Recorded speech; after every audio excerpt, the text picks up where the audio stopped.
Hello यारो, so finally कल ये दोनों ही मोस्ट एंटिसिपेटेड मूवीज जो कि ऑडियंस को थिएटर में मजा दिलाए या ना दिलाए, लेकिन मेकर्स ने फुल तैयारी कर रखी है कि वो आपको इंटरनेट पर मजा दिला कर ही रहेंगे। जी हाँ, हर बार जब भी कभी दो बड़ी मूवीज एक साथ रिलीज होने वाली होती है, तब डिस्ट्रीब्यूटर्स अपनी पावर्स का इस्तेमाल करके मूवी को जितनी ज्यादा स्क्रीन मिल सके उतनी दिलाने की कोशिश करते हैं। और ये दोनों ही मूवीज अपनी अपनी जगह पर बहुत ही बड़ी मूवीज है और अपने साथ अपनी आइकॉनिक फ्रेंचाइज की लेगेसी को भी साथ लेकर चलती है, जिनके साथ ऑडियंस कनेक्टेड है। तो दोनों ही मूवीज के ट्रेलर से ही हमें ये समझ में आ जाता है कि ये हमें कुछ एक्स्ट्रा ऑर्डिनरी माल नहीं देने वाले हैं, बल्कि वो तो छोड़ो, ये अपनी खुद की ही पुरानी मूवीज के आसपास भी नहीं आने वाले हैं। लेकिन इन दोनों ही मूवीज में से कौन सी मूवी इस क्लैश को जीत सकती है? तो सिंघम अगेन, जो कि अपने आप में ही एक कुंभ का मेला है, जहाँ हमें कई सारे प्रो प्लेयर्स नजर आएंगे, अजय देवगन से लेकर अक्षय कुमार तक। और तो और इस मूवी में सलमान खान भी अपना कैमियो करने वाले हैं एज चुलबुल पांडे, और रोहित शेट्टी का कॉप यूनिवर्स तो है ही इसके साथ जुड़ा हुआ। वही अपनी भूल भुलैया 3, जो कि एक हॉरर कॉमेडी मूवी है, जिसकी भी अपने आप में ही अलग लेगेसी है, अपनी एक फैन फॉलोइंग है, जो कि अक्षय कुमार की आइकॉनिक मूवी भूल भुलैया का सीक्वल है, सिर्फ नाम के लिए। वो भी सेम डे ही रिलीज होने वाली है, जिसके अंदर कार्तिक आर्यन और कुछ बड़ी एक्ट्रेस साथ में हमें नजर आएंगी। और इन दोनों ही मूवीज के ट्रेलर से हमें समझ आ रहा है कि ये जस्ट मीडियोकर मूवीज ही होने वाली है, लेकिन फिर भी ये मूवीज पैसा कमाएंगी। जहां सिंघम 3 एक फुल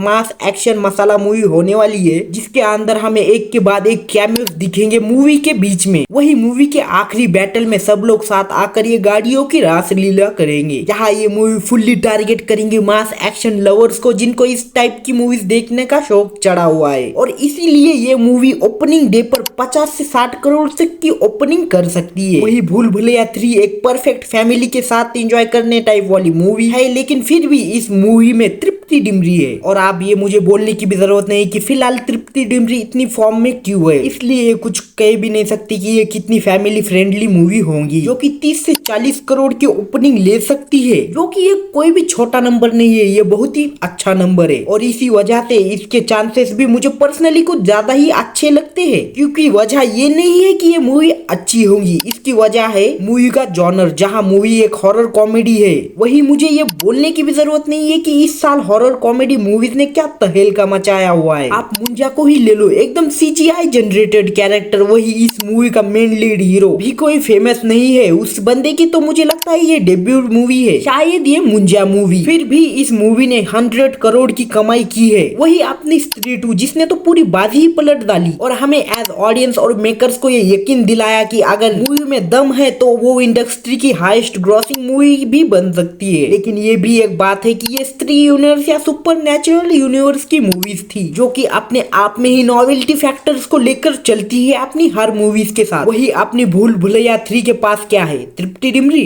ओके सो आगे बढ़ते हैं। सो सबसे जरूरी सवाल, क्या इस क्लैश की जरूरत थी? सो ऑब्वियसली नहीं, क्योंकि क्यों ही एज ऑडियंस हम इस चीज का टेंशन ले कि एक दिन में 2 बड़ी मूवीज रिलीज होने वाली है, तो उसमें से कौन सी मूवी देखे? भाई साहब, ये पिछले महीने में तो कोई भी एक बड़ी मूवी नहीं आई थी, पिछले ही महीने आ जाती कोई भी है, लेकिन नहीं, मगर इनको तो क्लैश ही करवाना है। और हाँ, क्लैश का एक प्रॉफिट तो होता ही है कि मूवीज को कुछ ज्यादा ही रीच मिलती है या पब्लिसिटी भी मिलती है ऑडियंस की तरफ से, क्योंकि मेकर्स भी इसको ऐसा दिखाने की कोशिश करते हैं कि हम तो जानी दुश्मन है और ये क्लैश अब रोका नहीं जा सकता। और ये सही भी है कि अब तो ये क्लैश बिल्कुल भी नहीं रोका जा सकता। इसलिए नहीं कि ये मूवी कल रिलीज होने वाली है, बल्कि टी सीरीज, जो कि बदनाम है कॉपीराइट स्ट्राइक्स के लिए, उन्होंने सिंघम को सिंघम का ओजी म्यूजिक यूज करने के लिए स्ट्राइक मार दिया है, क्योंकि मूवी के म्यूजिक राइट इनके पास है। भाई आप क्या ही बोले, लेकिन जी हाँ, इस क्लैश की जरूरत नहीं थी। मूवीज दोनों ही बड़ी है और भले ही कितनी भी मीडियोकर क्यों ना हो, ऑडियंस देखने जरूर चली जाती, लेकिन अब क्लैश कर ही रहे हैं तो नुकसान और फायदे दोनों ही होने वाले हैं। और हाँ, ये दोनों ही मूवीज के मेकर्स बारबी और ओपनहाइमर जैसा करने की चाह रख रहे थे, लेकिन है तो ये अपने ही कलाकार लोग, जो कभी भी नहीं सुधरेंगे और बन के रह गए सालार और डंकी। जहाँ मेकर्स मेकर्स एक से बढ़कर एक गंदी ट्रिक यूज कर रहे हैं एक दूसरे के साथ और एक दूसरे के ऊपर कीचड़ उछालने के लिए भी। लेकिन ये दिवाली मजेदार हो या ना हो, इन मेकर्स की कुछ महीनों से बच्चों वाली लड़ाई देखकर मजा तो बहुत आया है। पहले टी सीरीज की मालकिन और करण जौहर का लफड़ा, और अब टी सीरीज के मालिक और रोहित शेट्टी, जिनके साथ आधा बॉलीवुड भी उस मूवी में फंसा हुआ है। भाई गजब। लेकिन फिर भी इन मूवी से मुझे तो कुछ खास उम्मीद नहीं है। हाँ, आ रही है, 3 घंटे तक मजा दिलाया तो अच्छी बात है। और ये क्लैश मैं बता रहा हूँ सदियों तक याद रखा जाएगा,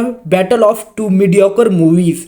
लेकिन एज ऑडियंस हमें बस 2 खराब मूवीज में से कौन सी थोड़ी खराब है मूवी, उसे ही चुनना है। तो जाओ अभी इन दोनों ही मूवीज के ट्रेलर को पहले देखो और चूज करो कौन सी मूवी आपको देखनी है। और हाँ, अगर कुछ ज्यादा ही वेले बैठे होंगे तो जाओ यार दोनों ही देख लो, क्योंकि पता तो चले मूवीज कितनी बुरी है दोनों ही भी। जो है सो है। अगर आपको ये वीडियो अच्छा लगा हो तो वीडियो को लाइक कर देना और चैनल को सब्सक्राइब भी कर देना। पहली बार बोल रहा हूँ यार कर देना। और हाँ, अपना ख्याल रखना। मैं मिलता हूँ आपसे अगली किसी वीडियो में, तब तक के लिए बाय।